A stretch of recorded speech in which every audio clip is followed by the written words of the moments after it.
Hello aspirants, welcome to MP Academy. APSC Prelim Specific Current Affairs Series Tour. Aji ami part number 3 to discuss koribole goi asu.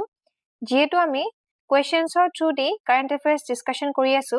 Heobe prothomote ami question to sai lom aji. Aji question to Borokha Sharmar Shehotia Porbot Arohonor achievement related ketaman statements dia ase aru he keta statements of bitorat কোন কেটা correct হয় সেটো আমাক সুধিছে এই কোৱেশ্চনটো কৰাৰ আগতে আমি প্ৰথমতে নিউজটো লৈ আহো নিউজটো হল mount Leo Pargil mountaineer Barkha Sharma hailing from Pathshala Bajali district Assam first Assamese women to summit mount Leo Pargil Bajali জিলাৰ পাঠশালাৰ নিবাসী বৰখা শৰ্মা প্ৰথম গৰাকী অসমীয়া মহিলা যোনে পৰ্বত সিংহ মাউন্ট লিও পাৰগিল নামৰ এই পৰ্বত সিংহক জয়লাভ কৰিছে তেখেতে এই এচিভমেন্ট লাভ কৰিছে আগষ্ট 28 2025 at 6:40 am এই এচিভমেন্ট লাভ কৰি পৰ্বত সিংহত তেখেতে ইন্ডিয়ান ট্ৰাই কালাৰৰ লগতে আসামিজ গামুচাও উত্তোলন কৰিছে মানে ভাৰতীয় জাতীয় পতাকাৰ লগতে অসমীয়া গামুচাও উত্তোলন কৰিছে বহুত গৌৰৱৰ কথা অসমৰ বাবে গৌৰৱ কঢ়িয়াই আনিছে ভুবনেশ্বৰ সিংহৰ নেতৃত্বৰ 5 জনীয়া এটা দল আছিল সেই দলটোত অংশগ্ৰহণ কৰিছিল অসমৰ বৰখা শৰ্মাই তেখেতৰ লগত আৰু সদস্য আছিল সৌবিক অঞ্চল আৰু কনভাৰ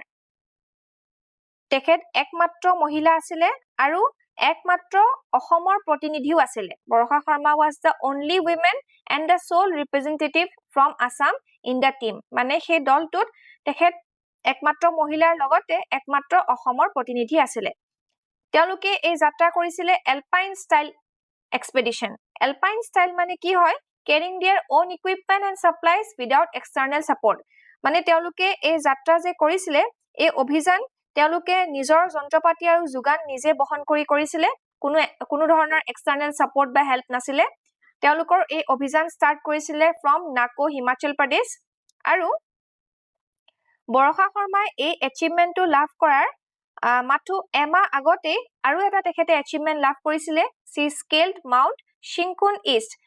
পৰ্বত মালা মাউন্ট শিংকুন ইষ্ট তেখেতে ক্লাইম্ব কৰি উঠিছে এই সামিটটো যোনটো 6080 মিটাৰ উখ আছিল ডিউৰিং হাৰ এডভান্স মাউন্টেনিয়াৰিং কোৰ্স যেহেতু আমি এই নিউজটো মাউন্ট লিও পাৰগিল ৰিলেটেড আমি পঢ়ি আছো সেই কাৰণে এই মাউন্টেন পিকটো ইম্পৰ্টেন্ট হৈ যায় আমাৰ কাৰণে অলপ এই মাউন্টেন পিকটো ৰিলেটেড আমি যদি তথ্য জানি থওঁ এক্সামত আমাৰ হেল্প হ'ব ৰিও পাৰগিল আৰু লিও পাৰগিয়াল বা লিও পাৰগিল বুলি কব পাৰো আমি এই দুটা হল টুইন মাউন্টেন পিক ৰিও পাৰগিল আৰু লিও পাৰগিয়াল বা লিও পাৰগিল এই লিও পাৰগিয়ালত তেওঁলোকে সামিট বা এচিভমেন্ট লাভ কৰিছিল কিন্তু তাৰে লগতে আৰু এটা ৰিও পাৰগিল বুলি টুইন মাউন্টেন পিক আছে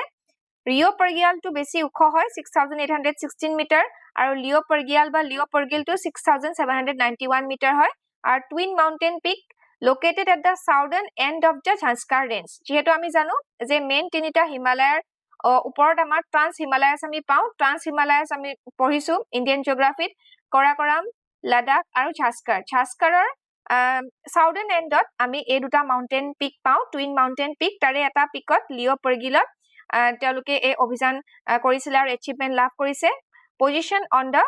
border between Himachal Pradesh India and Tibet China এইখিনি আমাৰ important facts asile related to this news এতিয়া আমি কোৱেশ্চনটো লৈ আহো কোৱেশ্চনটো আমাৰ হেহতিয়াকৈ বৰখা শৰ্মা অসমৰ মাউন্টেনিয়াৰে লাভ কৰা achievement related হয় প্ৰথমটো আছে আমাৰ statement she is the first woman from Assam to successfully summit Mount Leo Pargil এটো কাৰেক্ট হ'ব তেখেত প্ৰথম গৰাকী অসমীয়া মহিলা যোনে এই achievement successfully লাভ কৰিছে লিও পাৰগিলত তেখেতে সামিট কৰিছিল জয় কৰিছে mount Leo Pargil The expedition was conducted in an alpine style এটো কাৰেক্ট হয় যেহেতু আমি অলৰেডি পাইছো যে তেওঁলোকে অভিযান alpine style কৰিছিল মানে তেওঁলোকে নিজৰ যা যোগান সামগ্ৰী নিজে যোগান ধৰিছিল কোনো ধৰণৰ এক্সটাৰ্নেল সাপোৰ্ট বা হেল্প নাছিল The team carried their own equipment and supplies without external support এই দুটাই আমাৰ কাৰেক্ট হল থাৰ্ড টো আছে Mount Leo Pargil is the highest mountain peak in the state of Himachal Pradesh এটো কাৰেক্ট হ'ব জানো আমি অলৰেডি পঢ়িছো যে লিও পাৰগিল আৰু ৰিঅ' পাৰ্গিয়াল বা ৰিঅ' পাৰ্গিল বুলি দুটা টুইন মাউণ্টেইন পিক আছিলে আৰু তাৰে ভিতৰত ৰিঅ'টোহে হাইয়েষ্ট আছিলে সেইকাৰণে আমাৰ ইয়াতে যিহেতু মাউণ্ট লিঅ' পাৰ্গিলক হাইয়েষ্ট মাউণ্টেইন পিক বুলি ক'লে এইটোক হাইয়েষ্ট বুলি ক'লে কিন্তু এইটোতো হাইয়েষ্ট নহয় ৰিঅ' পাৰ্গিলটো বেছি ওখ হয় সেইকাৰণে আমাৰ এইটো পইণ্ট ইনকাৰেক্ট হৈ গ'ল ডেট মিনছ আমাক যিহেতু সুধিছে which of the statement given is are correct কোনকেইটা কাৰেক্ট হয় বুলি ক'লে 1 আৰু 2 statement 1 and 2 কাৰেক্ট হ'ব that means option A 1 and 2 only এই ধৰণে আমি এই কোৱেশ্চনটো সলভ কৰিলো আগন্তুক ক্লাसेছত আৰু আমি তেনেকে কাৰেন্ট এফেয়াৰ্স কোৱেশ্চনছ লৈ আহিম আজিলৈ ইমানখিনিয়ে থ্যাংক ইউ